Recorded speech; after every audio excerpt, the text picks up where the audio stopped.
karena dengan Rasulullah yang telah menunjukkan bangsa Arab, karena mengangkat mereka dari zaman jahiliyah ke zaman yang terang benderang, sebagaimana gelar beliau sebagai rahmatan lil alamin, rahmat bagi Allah Subhanahu.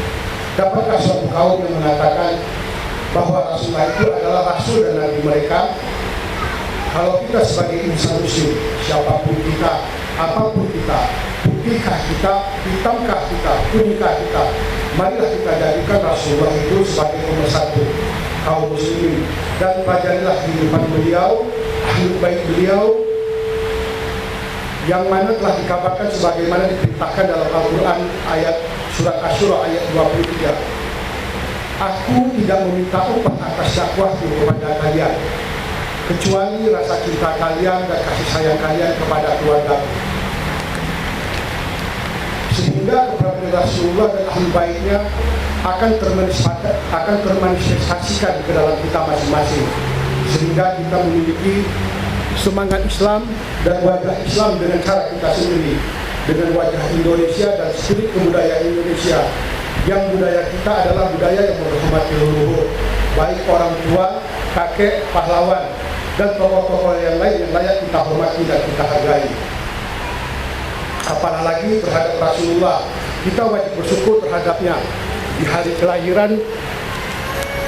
kelahiran beliau dengan rasa cinta dan penuh cinta kasih. Marilah kita mengikuti acara Maulid ini dengan rasa cinta dan rasa syukur kepada Rasulullah SAW. Ahlan Nabi Sallallahu Allahumma sholli ala Muhammad wa ali Muhammad. Allahumma sholli ala Muhammad wa ali Muhammad. Allahumma sholli ala Muhammad wa ali Muhammad. Assalamualaikum warahmatullahi wabarakatuh.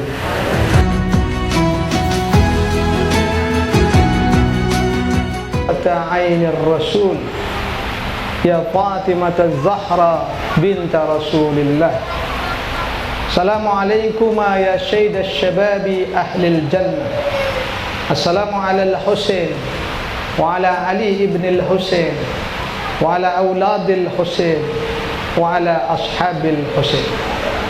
Puan akhwat, Bapak Ibu sekalian, Assalamualaikum warahmatullahi wabarakatuh.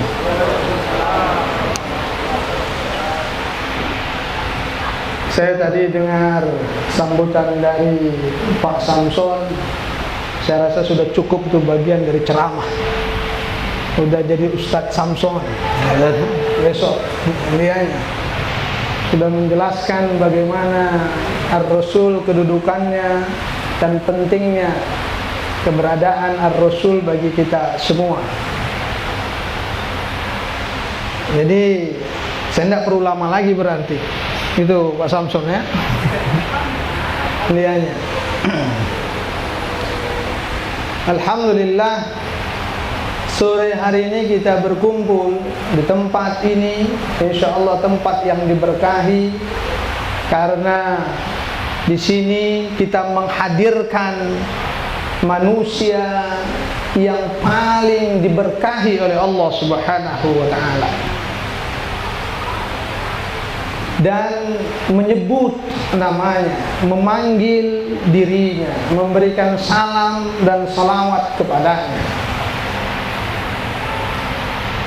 Kita hadir karena tadi disebut sebagai kecintaan kita kepada Ar-Rasul Sallallahu Alaihi Wasallam.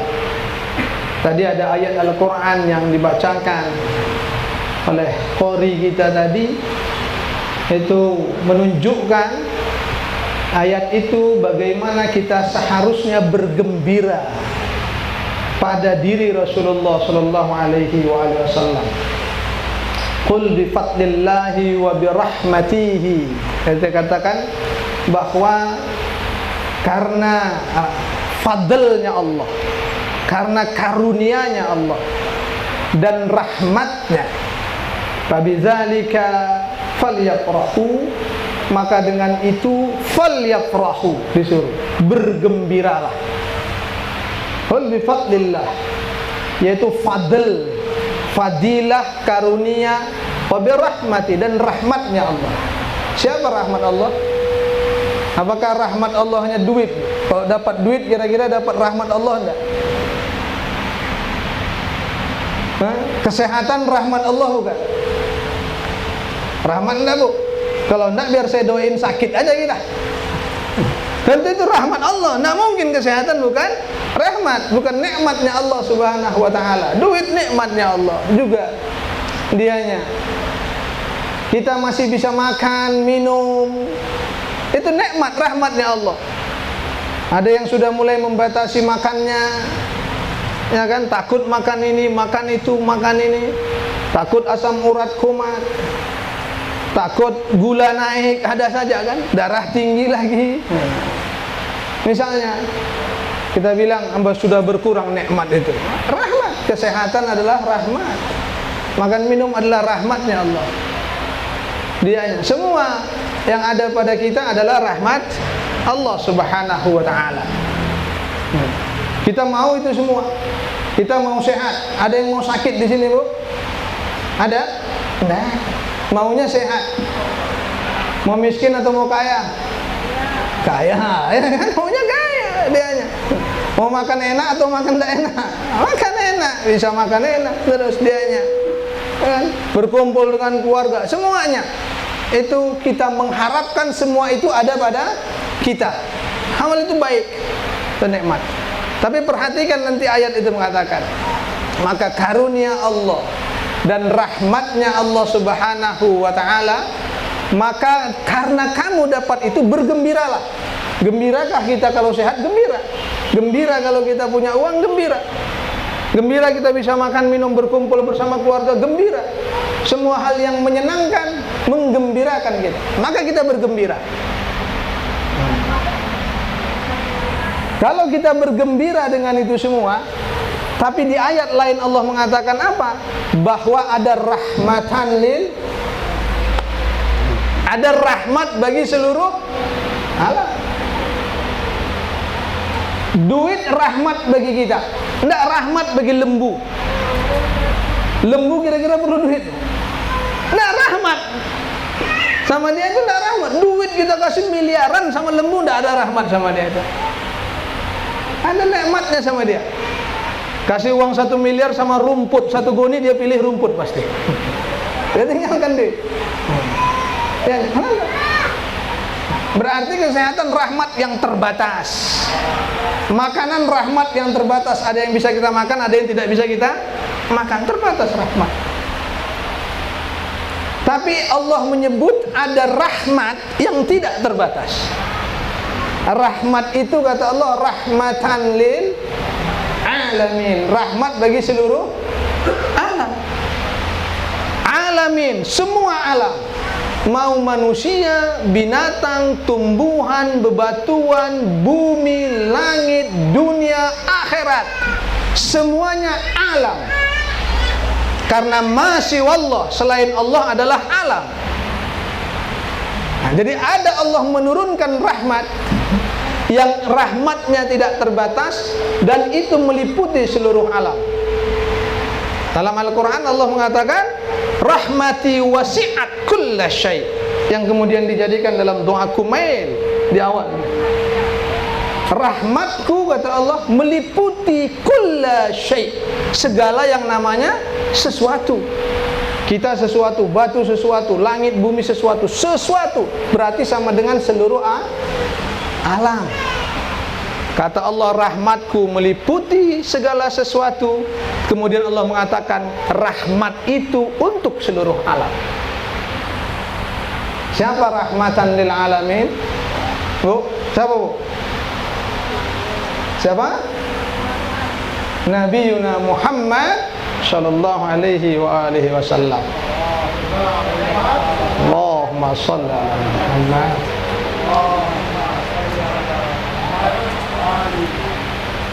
Allahumma shalli ala Muhammad. Ar-Rasul bilang begini dalam satu riwayat dari Imam Ja'far Shadiq alaihi salam. Nabi mengatakan, irfa aswatakum ala salatan alayya, kuatkan suara kamu ketika bersolawat kepadaku. Karena apa? Karena itu kata Nabi, tajhabun bin nifaq, itu menghilangkan kemunafikan.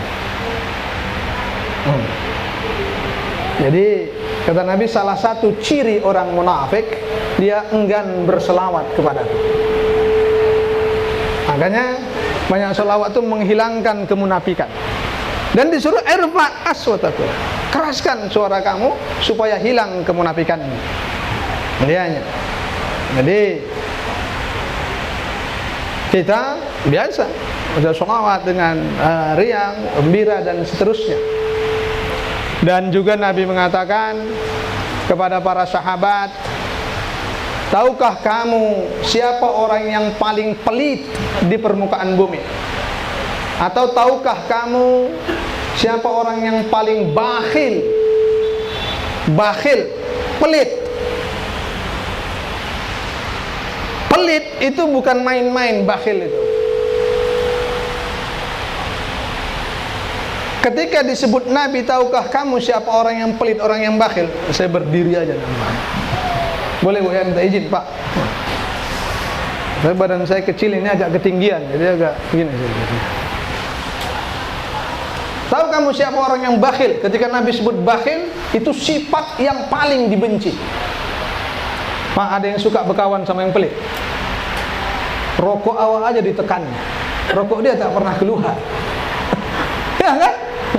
Ada pula rokok dia dikantonginya, lumayan kalau enggak dikantonginya rokoknya, rokok kita tarik terus. Habis rokok kita, dia pun diam-diam aja. Pergi dia sendiri, tarik sebatang merokok sendiri, rokoknya sendiri. Ada yang suka berkawan sama yang pelit. Atau ibu-ibu ada suka sama yang pelit, punya kawan pelit kali dia. Ada yang suka. Yang orang yang pelit pun tidak suka dia berkawan sama yang pelit. Malah orang yang pelit nggak akan berkawan sama orang pelit dia.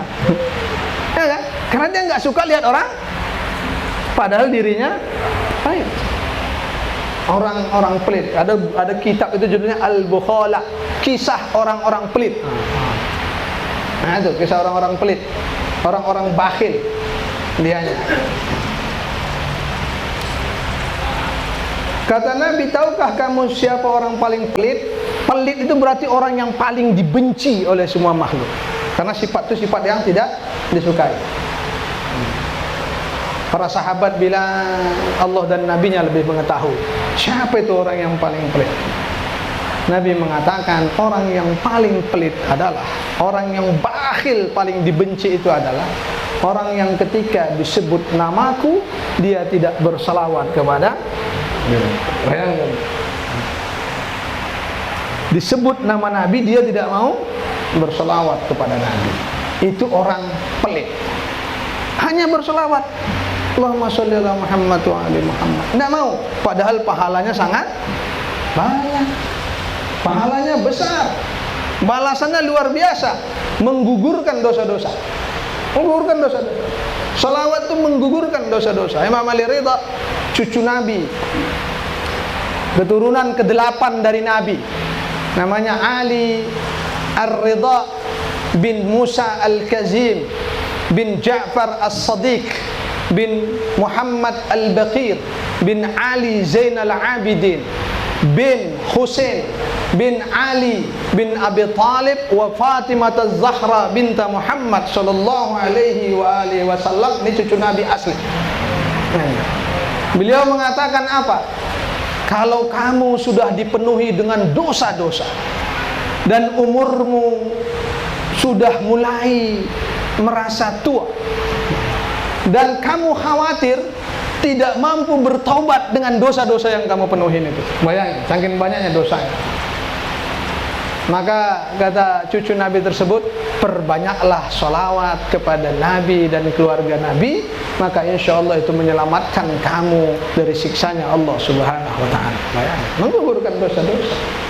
Maka kita baca sholawat, maka bilang Nabi nggak mau diampuni dosa, berarti pelit kan?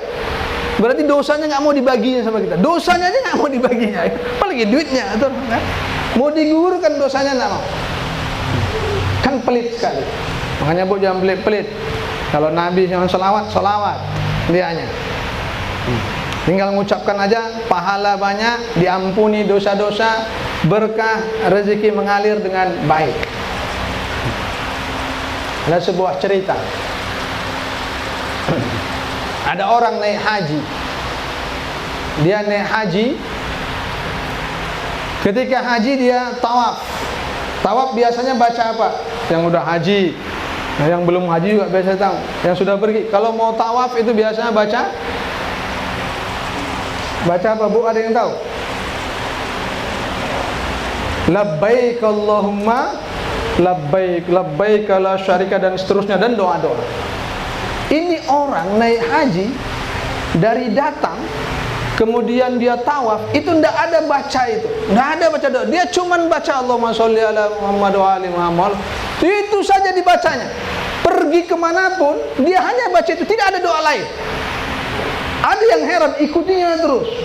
Kok bacanya sholawat aneh? Dia pergi ke tempat makam Ibrahim, sholawat juga dibaca, tidak ada doa lain.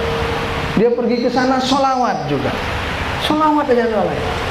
Akhirnya orang yang ngikutin tidak sabar, ditegur.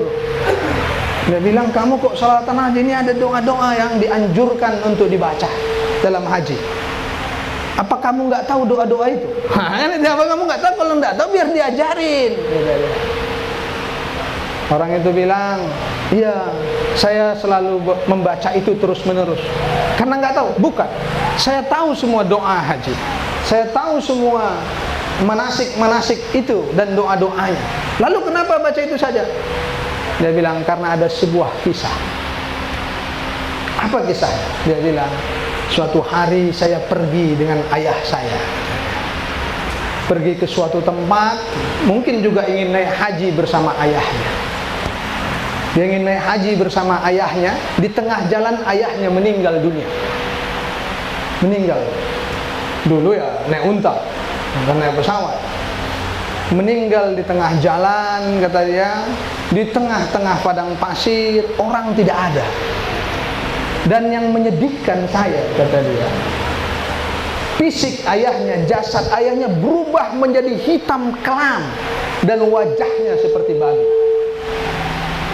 Bu, ketika meninggal, ayahnya yang begitu gantengnya, bersihnya, ketika meninggal, tubuhnya menghitam, wajahnya seperti babi, hitam semua, legap. Si anak lihat ayahnya sedih. Dalam kisah itu dikatakan orang tuanya suka memakan riba. Jadi kalau riba itu ternyata kalau meninggalnya seperti itu, suka makan riba katanya. Lalu dia menangis melihat keadaan orang tuanya tersebut, menangis. Tiba-tiba, kata dia, ini di tengah padang pasir, bukan di perkampungan. Tiba-tiba ada seorang laki-laki datang, menyampaikan salam, kemudian membuka wajah ayahnya, kemudian dia mengusapkan tangan ke jasad ayahnya. Ketika dia mengusapkan tangan ke jasad ayahnya, berubahlah kembali jasad ayahnya seperti semula. Putih, bersih, wangi, penuh aroma. Terkejut anaknya. Anaknya terkejut. Tentu si anak bilang, kamu siapa? Kamu ini siapa? Dan bisa melakukan ini untuk ayahku. Dan apa sebab ayahku begini? Dia katakan, ayahmu senang memakan riba, kata dia. Tetapi ayahmu setiap hari, kata dia, setiap malam sebelum tidurnya, dia membaca 100 kali sholawat kepadaku. Yakni itu Rasul Sallallahu Alaihi Wasallam yang datang setiap malam, kata dia. Allahumma sholli ala Muhammadin wa ali Muhammad wa ajil barakatuh. Dia berkatakan setiap malam ayahnya itu sebelum tidur itu melantunkan 100 kali sholawat dikirim kepada Ar-Rasul. Dan karena sholawat itu aku datang kemari untuk mengembalikan jasadnya. Dia katakan sejak saat itu tak ada doaku kecuali sholawat. Tidak ada doa yang lain. Tidak penting dengan doa lain, terus kemana-mana dia sholawatan saja. Sholawatan aja katanya. Orang baca doa gini, berarti Allahumma sholli ala Muhammad wa ali Muhammad. Ini yang penting itu. Bahkan dalam riwayat doa tidak dikabulkan kecuali dengan salawat. Nah, kan? Dia. Maka haji itu pun dia sholawatan aja. Itu kan sholawat saja, dia tinggalkan doa-doa sunnah-sunnah doa yang lain. Dia hanya membaca sholawat kepada Nabi. Kita mudah-mudahan insya Allah bisa mengamalkan hal itu. Nggak bisa 100 kali, 1 kali lah mau tidur. Agak berat kira-kira 1 kali. Allahumma sholli ala Muhammad wa ali Muhammad. Baru ngences, ngorok, bantai sih. Dianya. Yang penting sholawat dulu. Dianya. Dirutinkan. Mungkin nanti naik 10, bisa lebih dan seterusnya. Alhamdulillah. Bisa mendawamkan. Baik. Itu amalan. Saya rasa itu amalan yang sangat penting, mudah, ringan, tapi manfaatnya sangat besar sekali di sisi Allah Subhanahu wa taala. Banyak sekali manfaat sholawat, berkah sholawat, bahkan banyak buku ditulis berjilid-jilid hanya ingin menjelaskan tentang keutamaan sholawat kepada Ar-Rasul Sallallahu Alaihi Wasallam. Itu banyak sekali dianya. Dari para ulama, dari berbagai mazhab para ulama itu menjelaskan tentang hal tersebut. Baik, kita kembali ke ayat yang tadi, bahwa rahmat tadi saya katakan untuk seluruh alam dianya, dan itu adalah diri Ar-Rasul Sallallahu Alaihi Wasallam. Berarti rahmat itu adalah diri Nabi, bukan yang lain. Maka ketika Allah mengatakan rahmati wasi'at kulla syai', rahmatku meliputi segala sesuatu, rahmat itu adalah diri Rasulullah. Berlaku untuk manusia, untuk binatang, untuk malaikat, untuk siapapun berlaku. Rahmat itu. Bahkan untuk neraka pun berlaku. Neraka itu rahmat atau ajab, Bu? Neraka itu nikmat atau ajab? Ajab, bukan? Tapi dalam surat Ar-Rahman disebut fabi ayyi ala rabbikuma,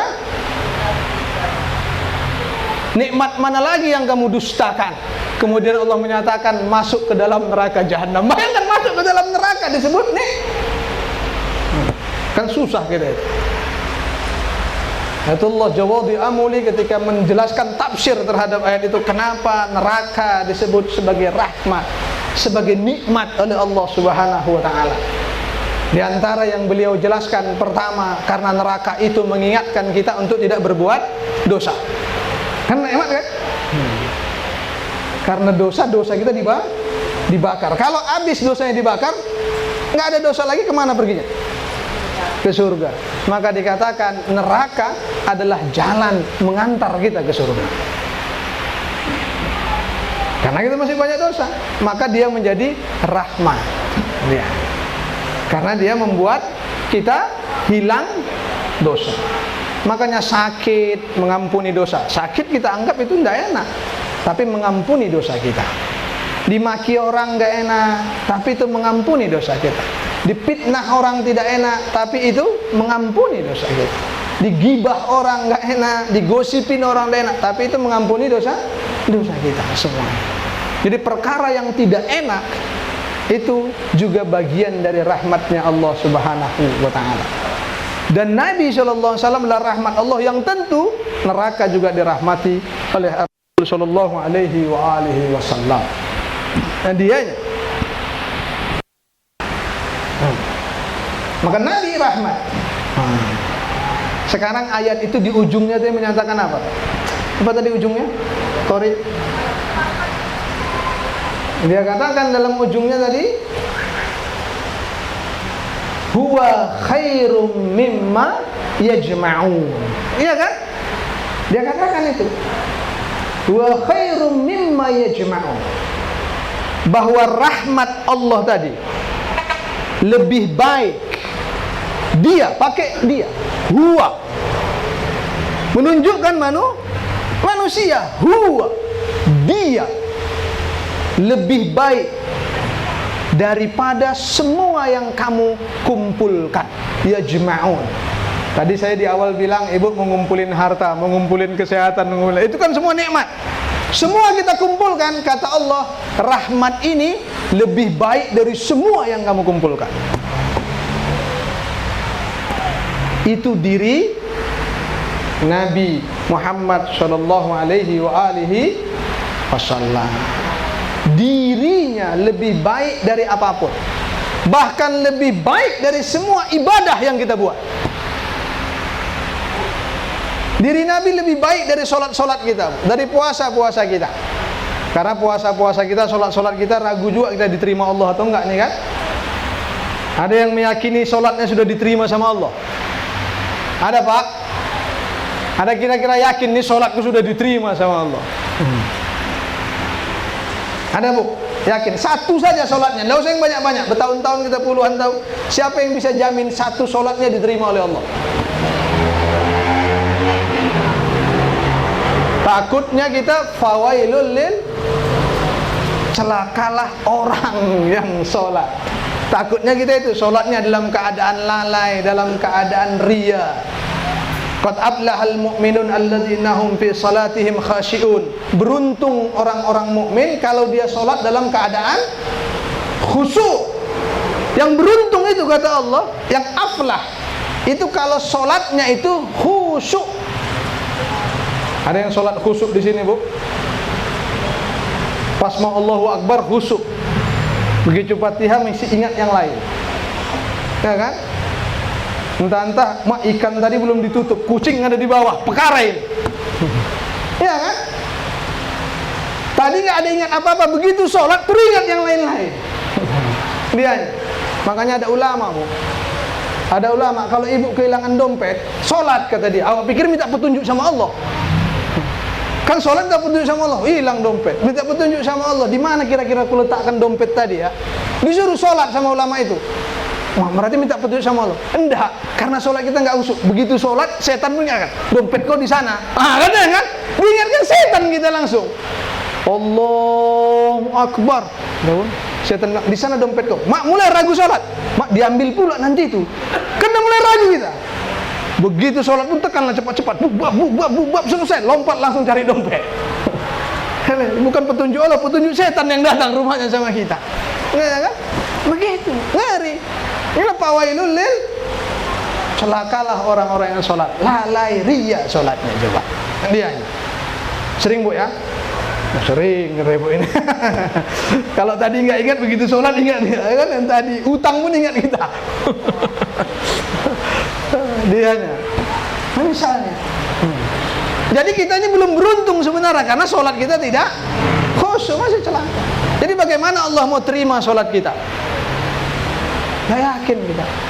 Makanya jangan petentengan masuk surga, jangan sok-sokan, jangan merasa masuk surga pakai sholat, pakai puasa gitu. Puasa entah-entah gitu, nengok es di depan aja udah ngiler kan? Masih ingat puasanya. Begitu selesai semua dibeli. Bukaan tuh dihabisin semua. Padahal cuma 2 gelas yang sanggupnya dia, tapi 8 gelas taruhnya di meja. Ya kan? Nafsunya lebih besar. Padahal tadi disuruh menahan diri dengan puasa, di sini tidak bisa menahan diri lagi. Semua mau dihabisin. Semua mau dicicipi. Puasa kita jauh daripada pahala atau diterima oleh Allah Subhanahu wa taala. Jadi jangan berharap dengan amal-amal kita seperti itu. Makanya Allah mengatakan tadi dalam Al-Quran, huwa khairum mimma yajma'un. Dia itu, yaitu Rasulullah, lebih baik dari apa yang kamu kumpulkan. Dari ibadah-ibadah kita, dari puasa kita, dari sholat kita, dari semuanya. Nabi tetap lebih baik dirinya dari semua yang kita kumpulkan itu. Makanya kalau kita ditanya, kita masuk surga karena apa? Tidak ada yang lain, cuma satu, karena syafaatnya Nabi. Makanya tugas kita ini cuma nyari syafaat aja. Tugas nyari syafaat Nabi. Kalau dapat syafaat Nabi, selesai. Kalau saya ditanya mau masuk neraka, tidak mau kita. Pasti mau masuk surga, nggak ada yang mau masuk neraka. Semua pengen masuk surga. Tapi gantungkanlah surga kita pada syafaat Rasulullah Shallallahu Alaihi Wasallam. Dan untuk dapat syafaat Nabi, mau tidak mau harus, kata Ustadz Samson tadi, mencintai Nabi. Ya kan? Mencintai Nabi, menyenangi dirinya. Jadi modal kita cuma mahabbah, modal cinta. Modal sholat nggak sanggup kita. Tapi jangan sampai cinta kita pun cinta pura-pura ini. cinta palsu. Jangan lebih cinta istri daripada cinta Nabi, bahaya ini. Atau cinta suami daripada cinta Nabi, tidak boleh. Karena dia lebih baik dari suami kita, jelas jauh lebih baik lah. Ya kan? Saya suami dari ini. Apakah saya? Tidak, jelas. Sedebunya Nabi pun tidak. Debu yang melekat di kaki Nabi lebih mulia daripada diri kita ini. Jangan dipikir debu tidak lebih mulia. Dalam Al-Quran Allah menceritakan tentang debu di telapak kakinya kuda Imam Ali itu lebih baik daripada nama-nama itu. Ya kan? Ketika menyerbu ke medan tempur, berkuda. Debu yang melekat di tapak kudanya, bayangkan. Bukan di tapak Nabi. Jadi tidak, maka kita mencintainya dengan sepenuh jiwa. Ada seorang Arab Badui. Arab Badui ini Arab gurun pasir sana. Jadi ada orang kota, ada orang pedalaman lah kalau kita bilang. Orang pedalaman ini tidak ada tata keramanya. Mungkin saja di daerah kita dalam sana masih ada. Bagi kita dia kurang tata krama, tapi bagi mereka itu tata krama loh. Jangan salah maksud saya. Bagi kita itu kurang sopan, tapi bagi dia itu sudah sopan. Jadi jangan diukur kesopanannya dari kita. Jangan. Karena budaya yang berbeda. Mungkin sama kita di sini megang kepala orang tua sopan enggak? Nah, anak pegang kepala enggak sopan. Tapi di Eropa megang kepala itu sopan. Permintaan maaf itu megang kepala. Makanya kalau main bola habis tackle-nya jatuh dipegangnya kepalanya. Diusapnya kepalanya. Kalau kita kan diusap Indonesia pemain sepak bolanya diginikan kepalanya. Woi, dipitrahi. Langsung bilang, itu dipitrahi kepala. Seolah terlarang megang kepala, ya kan? Itu budaya. Orang Arab senang dipegang jenggotnya. Kemarin jenggot besar itu kok dipegang jenggotnya, mau minta sesuatu pegang jenggotnya. Masya Allah, Syekh. Langsung bilang, mau apa? Katanya dia senang, penghormatan itu dipegang jenggotnya. Kita minta maaf dipegang jenggot. Kalau kita di sini ada kakek kita datang, cucu kita pegang jenggotnya tadi, mak, kita bilang pasti kurang nggak sopan orang tua itu. Dan gitu. Budaya yang berbeda. Di zaman Nabi ada orang Arab Badui, orang yang gurun-gurun sana. Bayangkan orang Arab Badui ini kadang, mak, dia datang ke Masjid Nabawi kadang. Begitu sampai di masjid, pergi dia ke sudut masjid, ke pinggir dindingnya, kencing dia di situ. Dalam masjid tuh. Pergi dia aja. Kebiasaan orang itu di kampung begitu. Pergi kemana ya? Mau kencingnya kencing aja. Sahabat sudah marah itu. Mau tarik pedang aja katakan. Nah, Umar bin Khattab udah mau tarik pedang aja dia. Cuman nggak jadi. Biasa Umar bin Khattab tarik pedang, dia masukkan lagi dianya. Kita bunuh nih Rasulullah. Rasul bilang jangan. Tenang aja, santai aja, biarkan selesai hajatnya dulu. Biarin selesaikan hajat. Nggak enak itu, Bu. Biarin dia selesaikan hajat. Wah, kawan itu santai. Sudah selesai dianya. Udah, nggak apa-apa. Dan orang Arab Badui kalau datang sering nanya. Sahabat-sahabat lain tuh kurang nanya. Jadi kalau baca hadis itu sahabat-sahabatnya jarang nanya itu. Yang sering nanya itu yang datang yang gini-gini sering nanya. Karena mereka sekali-sekali jumpa Nabi datang nanya-nanya. Habis itu pergi pulang. Mantap enggak sopan. Jadi dia datang langsung dia bilang, "Mana Muhammad?" Dia langsung dia sudah Islam. Karena waktu jarang ketemu tahu sudah Islam.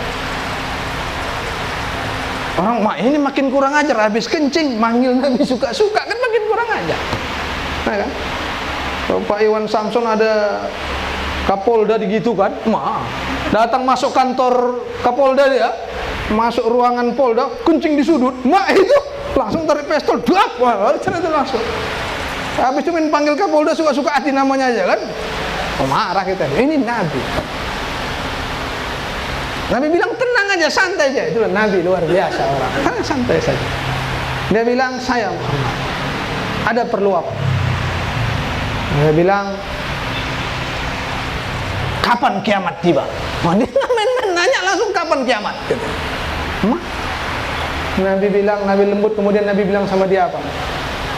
Nabi tidak jawab langsung kapan kiamat tiba. Nabi bilang, apa yang kau siapkan untuk menghadapi kiamat? Itu Nabi menyatakan sudah. Kau nanya kiamat tiba, oke, ini sekarang nanti. Apa yang kau siapkan untuk menghadapi kiamat? Diam dia bilang, nggak ada. Kata dia. Sholat tak banyak. Yang wajib-wajib aja lah, itu pun kadang bolong. Nah, puasa pun yang wajib-wajib aja. Kata dia, kan? Sunnah nggak ada itu. Ini nampaknya Arab Baduinya model kita ini, ya kan? Lebih kurang lah. Nggak ada. Mau puasa haji, nggak ada. Ya Rasulullah, puasaku sedikit, sholatku sedikit, sedekahku nggak ada. Kata dia, tapi kata dia, apa? Kata Nabi, aku mencintaimu. Cuma itu dia bilang. Tapi aku mencintaimu. Nabi bilang apa langsung? Engkau bersama dengan orang yang kau cintai. Engkau bersama dengan orang yang Nabi masuk surga enggak? Dia mencintai siapa? Dia katakan engkau bersama dengan orang yang kau cintai. Berarti dia akan bersama Nabi. Kalau begitu dia bilang, oh siap. Salamnya cabut dia langsung. Modal cinta. Dia ngaku sholat enggak banyak, puasa enggak banyak. Dia bilang, tapi aku yakin aku mencintai diri. Nabi bilang, sudah selesai. Kau bersama orang yang kau cintai. Maka saya katakan tadi modal kita sama Nabi juga macam kawan ini. Tidak usah anggar sholat, anggar puasa, apalagi anggar haji 14 kali. Tidak usah dianggarkan itu. Ya kan? Belum tentu diterima. Ya kok haji mabrur. Kalau hajinya mabrur, makin gawat kita. Ya kan? Ya kalau uang yang digunakan baik. Kalau tidak, yakin diterima hajinya. Tapi kita ingin katakan, ya Rasulullah, aku mencintai dirimu. Ya kan? Aku mencintai dirimu. Ana uhibbuk, aku mencintai dirimu. Dia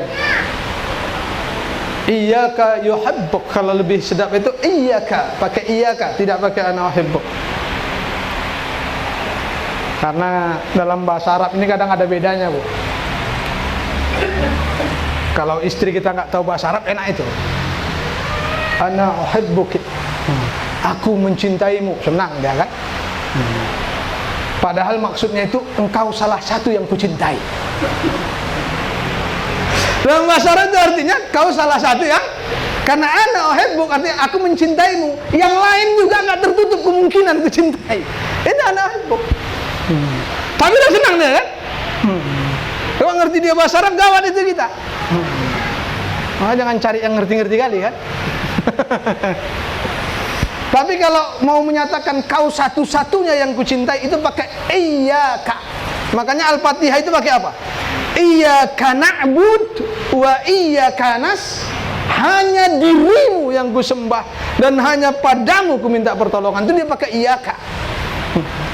Jadi kalau kita iyyaka hibbuk, hanya kau satu-satunya yang kucintai. Yang lain tidak ada itu. Tapi jarang kita pakai itu. Saya pun jarang pakai itu.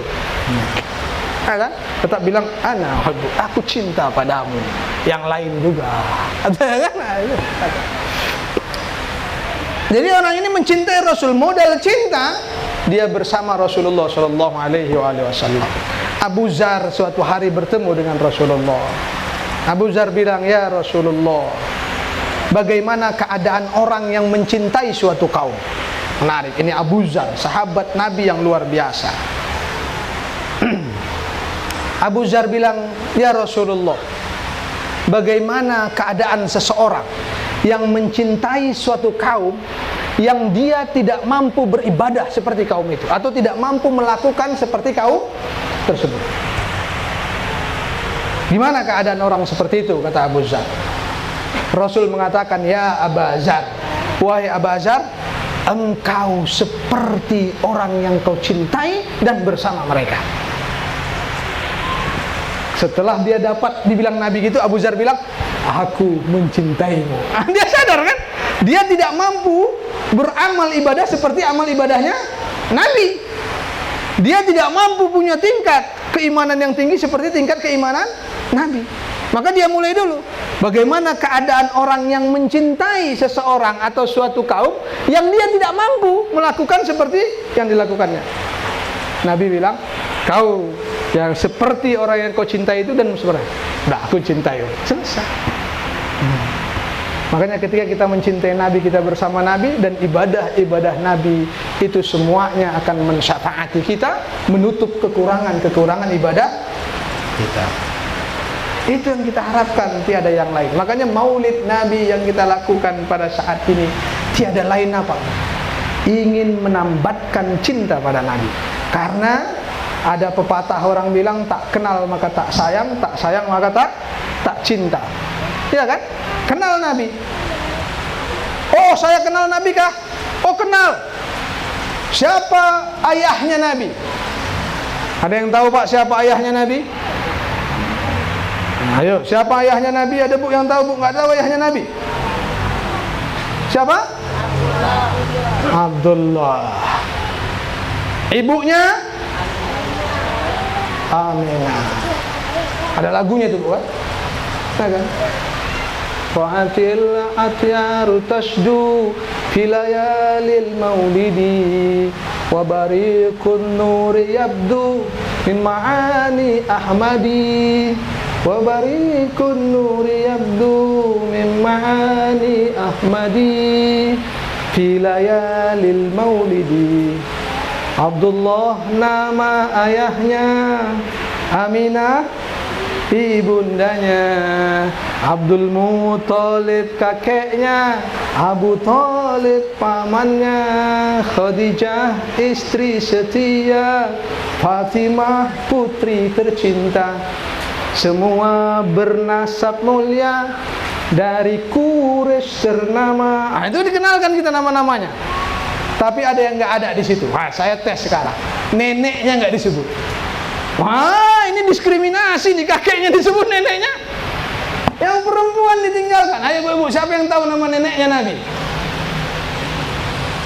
Walaupun kuisnya nanti ini bisa juga saya minta juga. Ini baik kasih siapa yang tahu. Nggak apa-apa juga ditarik sekarang. Ada amplopnya tadi saya lihat. Kuisnya.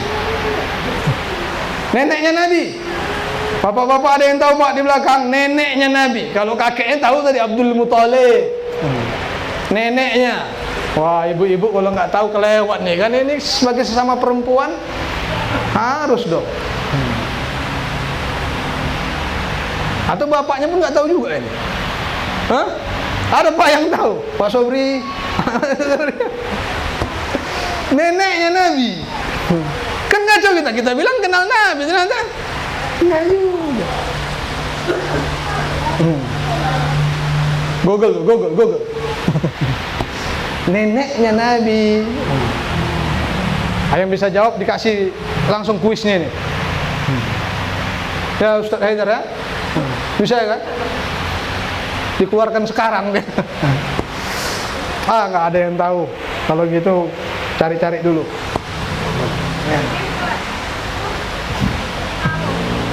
Apa? Fatimah. Jadi neneknya Nabi itu namanya juga Fatimah. Ane nggak tahu nih. Ada kuisnya udah bisa dijawab gitu. Tandai ya. Udah satu dianya. Fatimah itu nama neneknya Nabi. Jadi bukan hanya nama anaknya Rasulullah Sallallahu Alaihi Wasallam. Ingat tuh Bu ya. Jangan tidak tahu lagi kalau ditanya. Harus tahu itu neneknya siapa dia. Karena itu bagian dari orang yang menghasilkan Rasulullah Sallallahu Alaihi Wasallam. Ingat Bapak Ibu sekalian, Nabi, ayahnya, kakeknya, terus sampai ke atas, sampai ke Nabi Adam, semua orang mukmin, tidak ada yang kafir. Semua pernikahannya sah, tidak ada yang zina. Itu keyakinan umat Islam harus seperti itu. Tidak ada orang tua Nabi yang kafir. Semua orang Nabi itu mukmin, Muslim, Islam. Itu keyakinan. Ada orang yang berpendapat ayah Nabi masuk neraka. Waduh. Ada Bu? Ada pernah dengar ceramah Ustaz ya? Karena ada hadis. Hadis itu begini. Ada seorang sahabat bertanya kepada Nabi, "Ya Rasulullah, di mana ayahku?" katanya. "Aina abi?" Di mana ayahku? Ayahnya sudah meninggal. Dia tanya sama Nabi, kira-kira di mana ayahku tempatnya? Nabi bilang finnar, di neraka. Karena ayahnya kafir. Sedih dia. Karena dia sedih, kemudian dia mau meninggalkan Nabi, panggil lagi, "Sini engkau." Dia bilang, "Ayahku dan ayahmu sama-sama di neraka." Oh yang ini bilang Nabi gitu. Ayahku dan ayahmu sama-sama ngopi sama-sama di neraka. Benar itu kan? Senanglah kawan itu. Oh berarti ayahmu juga di neraka? Iya, sama.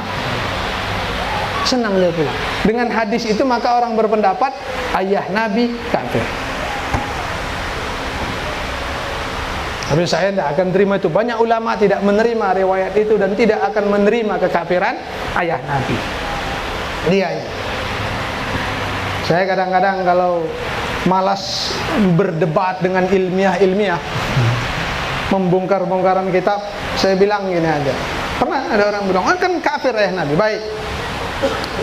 Saya bilang ada 6.236 ayat Quran. Kira-kira dibaca Nabi semua tidak ayat Quran? 6.236 ayat Al-Quran itu dibaca oleh Nabi tidak? Pasti kan? Dihatamkan Nabi tidak ayat itu? Dihatamkan. Atau kalau populer di kalangan kita 6.666 katanya. Ya kan? Itu yang di sekolah diajarkan, Bu. 6.666 itu biasa diajarkan. Tapi sebenarnya para ulama tidak ada yang berpendapat 6.666. Itu khas Indonesia lah. Indonesia Malaysia. Ya kan? Dan jumlahnya itu 6.236 ayat. Karena itu hitungan kupah yang dipakai di seluruh dunia saat ini. Dianya dari Asim Al-Kufi.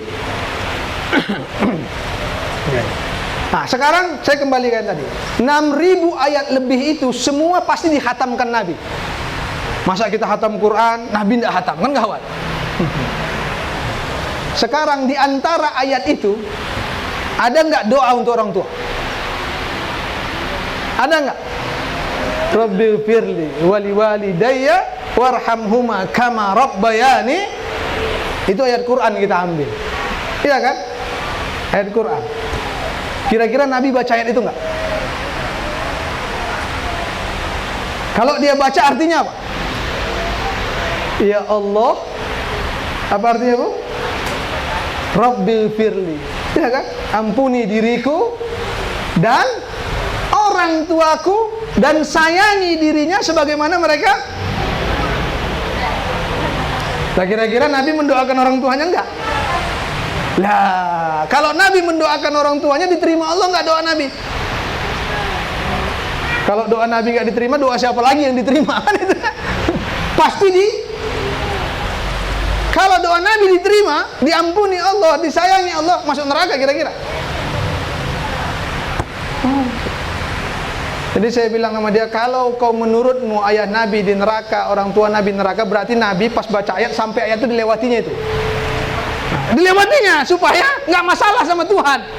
Kan masalah. Nanti kalau dia doa, ya Allah ampuni orang tuaku, masukkan ke dalam surga. Allah bilang kafir dia. Akan gawat. Serba salah kan diterima Tuhan. Dia kafir, nggak diterima Tuhan. Masalah nabinya. Berarti Nabi cari aman dilewatinya itu nggak dibaca. Berarti Nabi tak pernah khatam.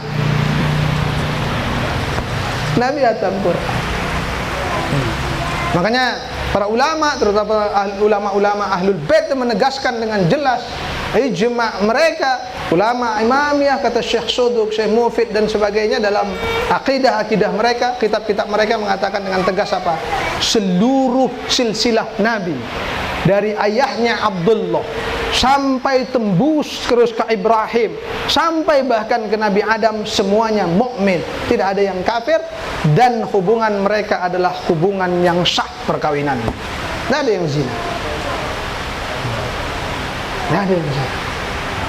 Nabi Ibrahim bukan ayahnya kafir, bukan ayahnya itu yang dikecam Al-Quran yang nyembah patung itu, yang buat patung, bukan ayahnya Nabi Ibrahim yang bernama Azar. Ayah Ibrahim itu namanya Tarah, bukan Azar. Dianya itu pamannya, dan orang Arab biasa manggil paman juga abun, ayah. Sama seperti kita kadang manggil paman kita juga dengan ayah. Orang Mandeling biasa itu, adik ayahnya dipanggil juga ayah. Padahal itu adalah pamannya. Itu gambaran kita semua, Bapak Ibu sekalian dirahmati Allah Subhanahu wa taala, kepada diri kita bahwa Ar-Rasul sallallahu alaihi wasallam bagaimanapun dia adalah orang yang dimuliakan Allah, dan sekali lagi kecintaan kita kepada Ar-Rasul sallallahu alaihi wasallam itu yang paling penting untuk diraih, untuk masuk surga, untuk mengantarkan syafaat kita kepada Ar-Rasul sallallahu alaihi wasallam. Tidak ada yang lain, Bu. Minta syafaat banyak-banyak untuk dapatnya banyak-banyak selawat. Tak ada yang lain. Selawat tiap hari, selawat sudah. Karena apa? Al-hub, cinta itu dikatakan awwaluhun zikrun. Dianya pertama-tamanya mikirkan, akhiruhun zikrun. Ujung-ujungnya nyebut-nyebutnya. Jadi pertama dipikirkan, terakhir disebut-sebut. Ya? Pasti kalau kita menyebut orang yang kita cintai, nikmat enggak? Wah, nyebut ceritain anak kita lah kita. Enggak usah jauh-jauh. Ibu ini kok nyeritain anaknya. Wah, semangat itu. Wah, anak saya begini. Tapi dengar cerita orang tentang anaknya, kan enggak enak kita. Karena kita sedang membicarakan yang kita cintai itu nikmat. Makanya kalau kita, cirinya kita mencintai Nabi atau tidak sederhana aja. Ketika pembicaraan Nabi nikmat tidak? Misalnya macam di sini, saya lagi bicara Nabi nih. Kalau ada yang terganggu lama kali waktunya, berarti tak nikmat sama dia. Kalau tak nikmat berarti cinta enggak itu? Enggak, Bu ya? Nah, berarti saya ngomong sampai jam 10 malam nanti kita nikmati aja, Bu ya. Karena kalau nikmat berarti tak cinta. Kalau tak cinta jangan harap dapat syafaat. Kan? Dengarin aja ocehan kita nanti malam. Nah, siapa yang keluar hati-hati. Nah, kan? Hati-hati, Bu. Benar, hati-hati. Nah, percaya, saya bacakan ayat Qur'annya kalau tidak percaya. Keluar dari majelis Nabi itu bahaya.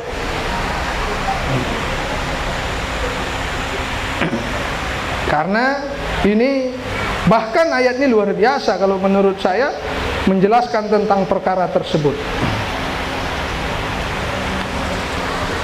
Ayat ini menggambarkan ketika berkumpul dengan Nabi atau ketika dalam majelis Nabi, jangan coba-coba pergi. Kira-kira gitu. Ini ancaman ini, apa-apa. Karena tadi saya dibilang sampai malam katanya.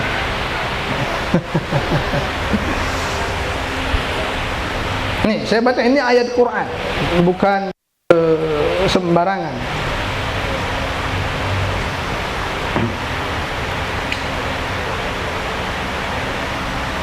A'udzubillahi minasyaitonirrajim. Bismillahirrahmanirrahim. Dia katakan begini. Innamal mu'minuna alladzina amanu billahi wa rasulihi wa iza kana ma'ahu. Nah, bayangin. Ala amrin jami' lam yadhhabu hatta yasta'zinu. Artinya itu, kemarin kira-kira sesungguhnya innamal mu'minun, sesungguhnya orang-orang mukmin itu adalah apa? Alladzina amanu billah, orang yang beriman kepada Allah, wa rasulih, dan beriman kepada rasulnya, wa iza kana ma'ahu ala amrin jami', dan ketika dia berada bersama dalam majelisnya Nabi. Bayangin, wa iza ma'ahu, ketika dia bersama dengannya, bermajelis bersamanya, ala amrin jami', dalam perkara bersama untuk kita semua, sama-sama dalam perkumpulan itu, lam yadhhabu hatta yasta'zinu, jangan coba-coba pergi dari tempat itu kamu sampai mendapat izin darinya. Oh, ini kan? Masih tahan, Pak? Masih tahan? Nah. Lam yadhhabu, jangan coba-coba pergi, kata Tuhan. Yasta'zinu, sampai mendapat izin darinya. Sekarang masih lanjut nih ayatnya. Innal ladzi yasta'zinuna ulaika alladzina yu'minu billahi wa rasulih Sesungguhnya orang-orang yang pergi setelah dapat izin, itulah yang benar-benar beriman kepada Allah dan Rasulnya. Bayangkan. Jadi dia pergi setelah dapat izin. Niatnya. Maka itulah orang-orang yu'minuna billahi wa rasulih. Tapi ayat berikutnya itu masih Allah tetap tidak senang. Bayangin ini ya. Fa idasta'zinuka li ba'di sya'nihim fa'zan liman syi'ta minhum wastaghfir lahumullah innallahu ghafurur rahim. Dahsyat. Tapi Allah, bayangkan, udah dikasih izin sama Nabi, dia pergi, Allah masih tetap tidak terima. Dia Allah bilang, katakan apa? Sesungguhnya wahai Muhammad, orang mereka yang meminta izin kepadamu pergi karena sangat penting urusannya. Jadi dia karena sangat penting dia minta izin sama Nabi untuk pergi dari majelisnya. Karena dia punya keperluan yang sangat penting, kasih izin kepadanya. Allah bilang kasih izin. Tapi Allah mengatakan apa? Ma syi'tu, siapapun yang engkau inginkan. Jadi siapa yang diinginkan Nabi kasih izin, siapa yang enggak kasih izin. Diserahkan Allah izinnya sama Nabi. Dan orang yang engkau berikan izin, Masya Allah, Allah bilang mohonkan ampun untuk mereka. Bayangin, mengatakan liman syi'ta minhum wastaghfir lahumullah, dan mohonkan ampun orang yang minta izin itu kepada, bayangkan Pak, saya bayangkan ayat ini Bu, dan bersama Nabi dalam majelis Nabi, dia punya keperluan yang sangat penting sehingga dia merasa harus pergi saat itu. Dia minta izin untuk pergi, diizinkan oleh Nabi, tapi kata Allah, kau tetap salah. Kau pentingkan dirimu daripada diri Nabi. Kata Allah, kau tetap salah. Tapi kau sudah sopan minta izin sama Nabi. Maka kata Allah, ya Rasul, mintakan ampun untuk itu orang. Itu udah salah dia itu. Minta izin aja udah salah, kata Allah. Maka mintakan ampun untuk dirinya, dan insya Allah aku akan mengampuni. Bayangkan Pak. Masih sanggup saya pagi Pak Sobri kan? Ini dahsyat Allah Subhanahu wa taala mengatakan itu. Kemudian dilanjutkan, la taj'alu du'a ar-rasul bainakum ka du'ai ba'dikum ba'dha. Janganlah kamu memanggil Rasul seperti kamu memanggil kawan-kawan kamu saja. Mana boy, bro, mana John? Nah itu manggil kawan-kawan kita. Allah bilang jangan kau panggil Nabi seperti kamu menyapa kawan-kawanmu. Manggil Nabi nggak boleh sembarangan Bu, nggak boleh manggil Nabi dengan namanya saja. Maka tadi namanya disebut pun kita berselawat. Kenapa? Wa rafa'na laka dzikrak, karena Allah sudah meninggikan namanya. Namanya saja dimuliakan Allah, sehingga tidak boleh namanya itu disembarang-sembarang mainkan. Nyebut namanya aja nggak boleh sembarangan. Harus pakai Nabiuna Muhammad sallallahu alaihi wasallam. Nggak boleh kita bilang Muhammad itu, nggak sopan sama Nabi. Nggak sopan. Kita manggil ayah kita aja pakai pak, pakai ayah untuk sopan. Nggak kita panggil namanya langsung. Allah bilang jangan kamu panggil seperti itu. Kemudian, ini menariknya. Mana tahu ada di antara kita ini. Qad ya'lamullahu alladhi yatasallaluna minkum liwaja falyahjaril ladzina yukhalifuna an amrih an tusibahum fitnah aw yusibahum adzabun alim. Allah bilang gini, sungguh kata ayat ini, Allah mengetahui di antara kamu yang hadir di majelis itu diam-diam pergi memanfaatkan belakang teman-temannya. Bayangin, diam-diam pergi nggak minta izin sama Nabi dalam majelis Nabi. Jadi katakannya, kau pikir Allah nggak tahu kau pergi diam-diam belakang sana pula dia kan? Tengoknya silap sedikit, syap hilang ya. Minta izin. Katakan qad ya'lamullah, sungguh Allah tahu siapa yang pergi dengan sembunyi-sembunyi memanfaatkan belakang temannya supaya tidak terlihat. Kita sering ini, saya lah ini, kalau nggak mau bapak saya ini sering nih, ini kan. Pergi diam-diam kita biar nggak nampak pembeliannya. Jadi dia pergi diam-diam, sembunyi-sembunyi dengan berlindung kepada belakang kawannya. Maka sebaiknya kamu yang menyalahi perintah Allah, yang tadi semestinya dalam majelis itu, semestinya engkau takut akan azabnya Allah Subhanahu wa ta'ala, yang azab itu sangat pedih akan engkau terima. Ini Bu, saya ngancam pakai ayat Quran dianya. Cinta, sayang, rindu, ingin tetap bersama dirinya, ingin tetap membincangkan dirinya, dan tentu ingin kita terus menerus menyampaikan syafaat mulia kepada Ar-Rasul sallallahu alaihi wasallam. Tapi saya sudah dikode juga suruh berhenti katanya. Untuk itu saya ingin tutup pertemuan ini karena ayat yang dibacakan kori kita falyafrahu, disuruh gembira-gembira. Makanya saya dalam hal ini membacakan riwayat-riwayat yang gembira-gembira saja. Yang enggak gembira kita lewati, ya kan? Nanti sedih kita kan? Bicaranya masuk neraka aja kita kan. Nah, ini kita bicara yang gembira-gembira saja, karena ini memang masa-masanya gembira. Nanti masa menangis kita akan menangis, bersedih, berduka, itu juga kita akan sampaikan jika dalam keadaan yang memang menuntut perkara tersebut.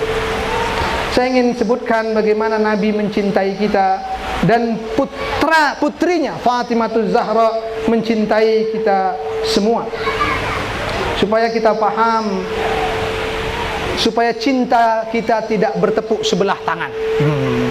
Jadi Nabi mencintai kita, kita pun mencintai Ar-Rasul sallallahu alaihi wasallam.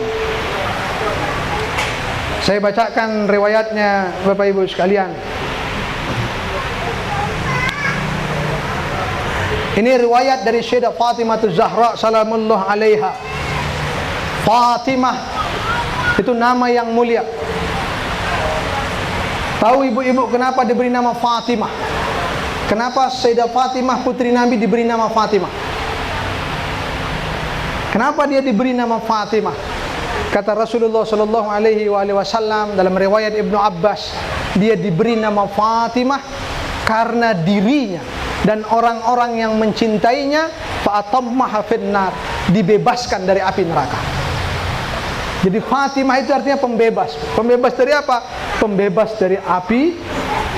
Jadi diri Sayyidah Fatimah bebas dari neraka, yang mencintainya juga akan dibebaskan dari api neraka. Itu namanya Fatimah. Dan nama itu diberikan oleh Allah Subhanahu wa ta'ala secara langsung kepada Nabi, dengan janji bahwa dirinya dibebaskan dari neraka dan para pecintanya juga dibebaskan dari nerakanya Allah Subhanahu wa ta'ala.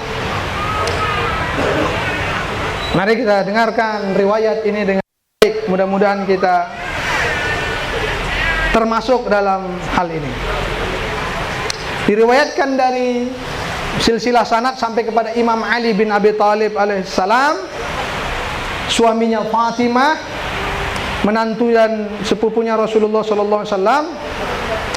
Qala Ali bin Abi Thalib alaihissalam berkata, qalat Fatimah, berkata Fatimah. Jadi Imam Ali mendengar riwayat ini ketika Sayyidah Fatimah dengan Nabi bertemu.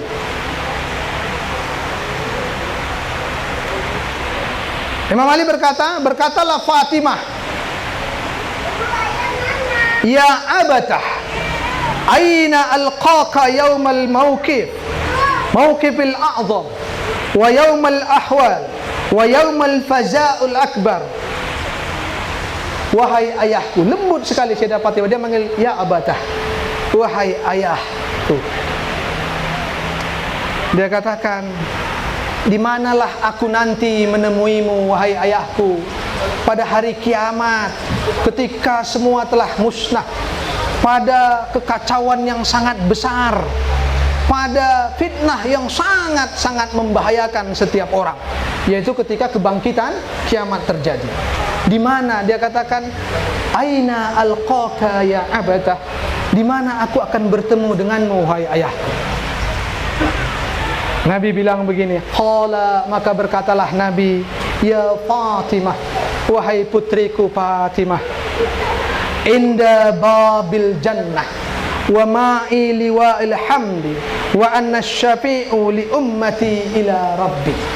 Wahai putriku Fatimah, temuilah aku di pintu surga, di babil jannah, di pintu surga, yang ketika itu aku mengibarkan bendera dan memberikan syafaat kepada umat-umatku.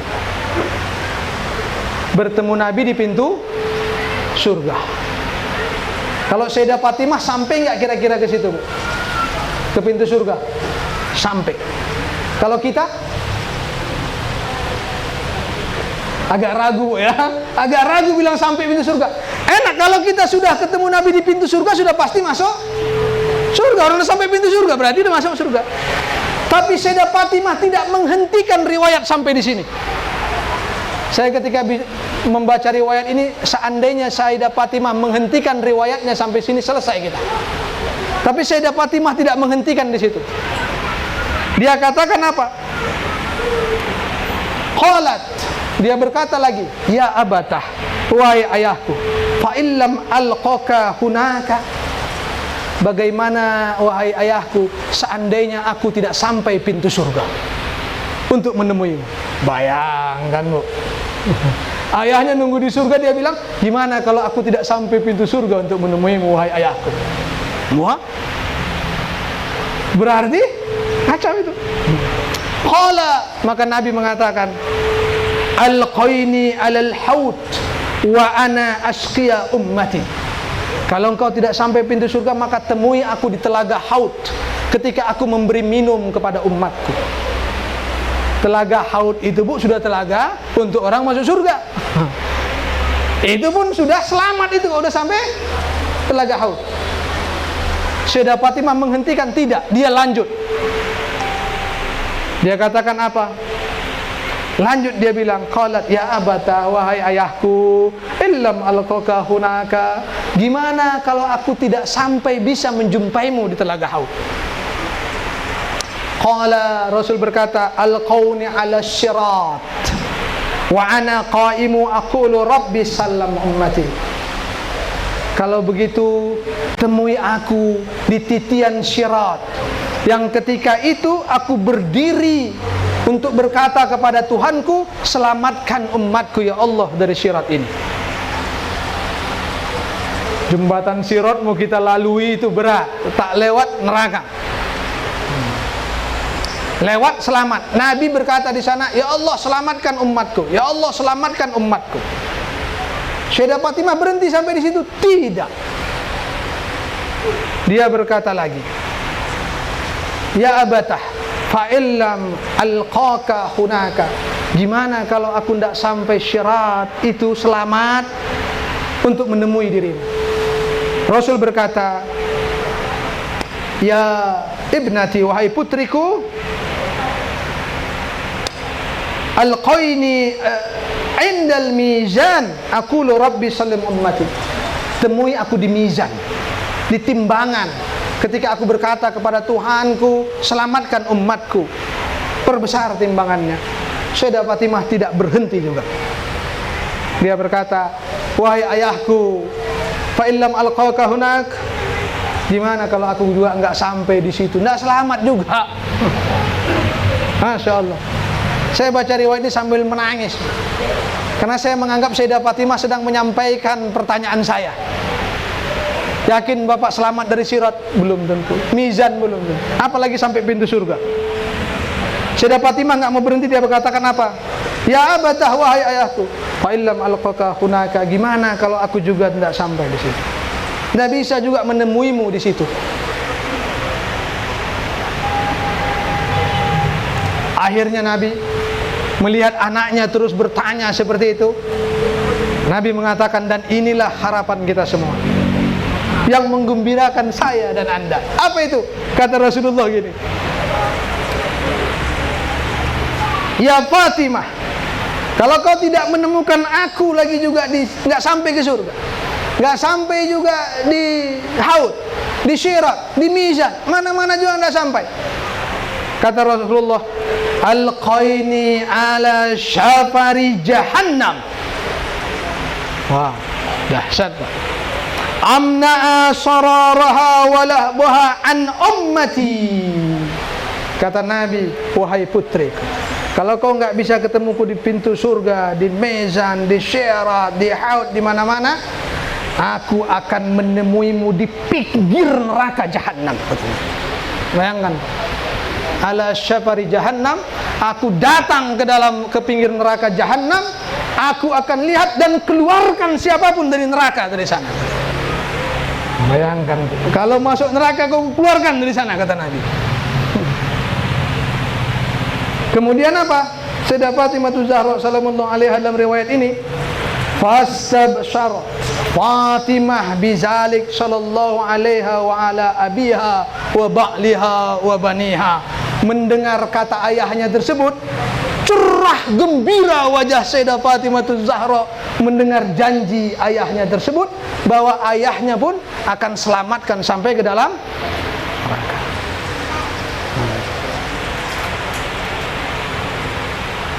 Artinya apa? Saya katakan Sayyidah Fatimah nggak mungkin masuk neraka. Nampak kan?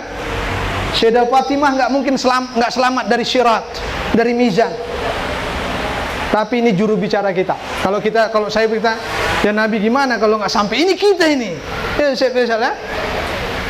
Maka Nabi bilang, ya kalaupun sampai di neraka kau mencintaiku, anaknya pasti mencintai ayahnya. Karena cintamu, ku datangi neraka Jahannam, kata Nabi. Ku angkat kau dari sana, ku keluarkan, ku masukkan ke dalam surga. Itu ngomongin kita Sayyidah Fatimah ini, bukan ngomongin dirinya. Artinya dia bilang begitu. Kenapa? Karena namaku Fatimah, maka diriku dan siapapun yang mencintaiku dibebaskan dari neraka.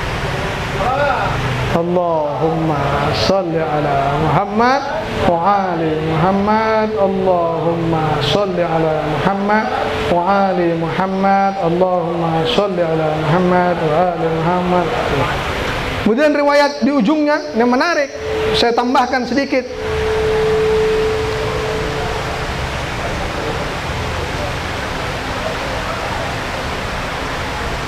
Saya potong saja riwayatnya sangat. Maka nanti pada hari kiamat kelak, Sayyidah Fatimah Zahra, bayangin, masya Allah, ini luar biasa cintanya Nabi dan Sayyidah Fatimah kepada kita. Dikatakan, li Fatimah waqafata ala babi jahannam, fa iza kana yaumul qiyamah kutiba baina aini kulli rajulin mu'min au kafirin fayu'mar bimuhibbi qad kasurat dzunubuh ilan nar. Bayangin, nanti pada hari kiamat Fatimah akan berdiri di depan pintu neraka Jahannam. Bayangkan Pak, bukan di pintu surga.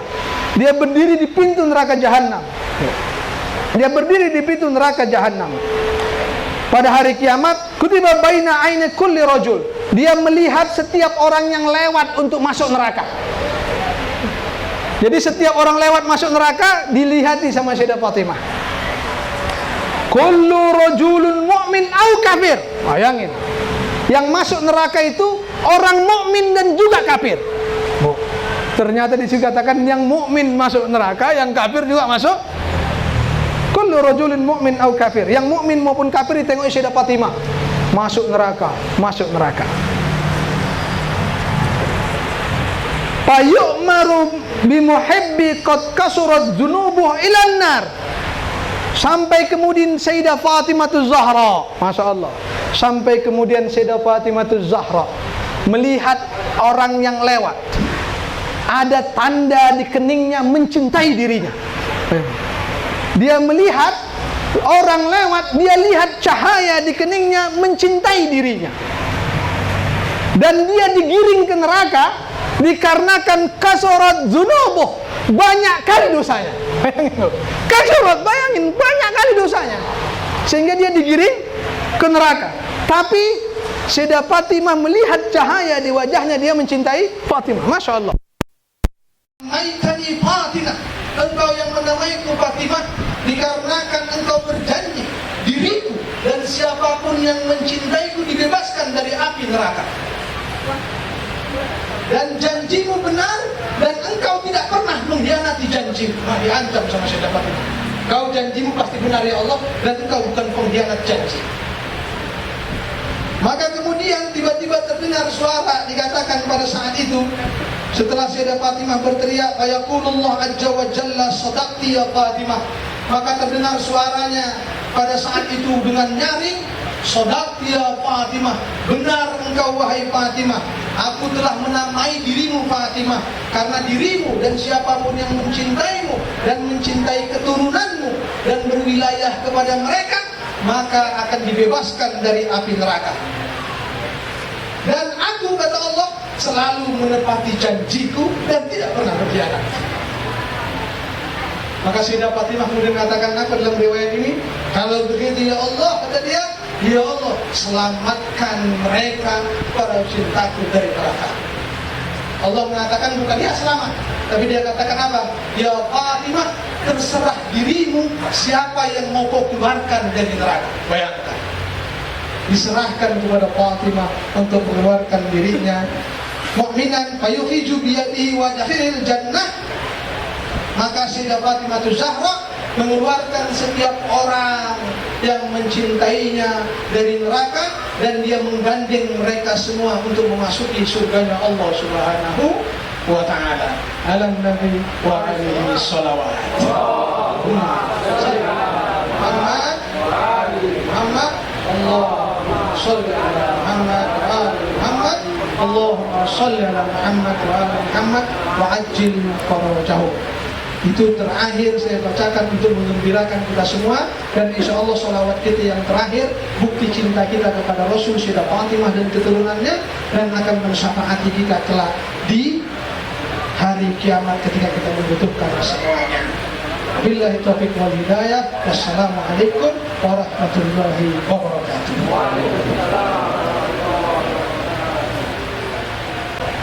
Terima kasih banyak Ustaz Jalibi atas penyampaian, semua penyampaian hikmah untuk kita sore ini penghujung maghrib ini. Ada banyak sekali pelajaran yang bisa kita ambil dari apa yang tadi sudah beliau sampaikan. Dalam bahasa modern mungkin penuh daging ya. Dan yang lebih penting dari pelajaran itu tentu saja adalah praktek, adalah amal. Semoga kita semua bisa mengamalkan apa yang telah kita dapat hari ini. Ya, baik. Karena sudah semakin sore, kita akan tangannya di atas paha-paha mulia. Lalu aku bertanya, "Ya Rasulullah, tentang Islamku, ya Rasulullah, tentang imanku, ya Rasulullah, tentang ihsanku. Ya Rasulullah, mulut dan hatiku bersaksi tiada Tuhan selain Allah, dan engkau ya Rasul utusan Allah. Tapi ku sembah juga diriku, astagfirullah, dan risalahmu hanya ku baca bagai sejarah. Ya Rasulullah, setiap saat jasadku salat, setiap kali tubuhku bersimpuh, diriku jua yang ku ingat. Setiap saat ku baca salawat, setiap kali tak lupa ku baca salam. Assalamu alaika ayyuhan nabiyyu wa rahmatullahi wa barakatuh. Salam kepadamu wahai Nabi, juga rahmat dan berkat Allah. Tapi tak pernah kusadari apakah di hadapanku kau menjawab salamku, bahkan apakah aku menyalamimu.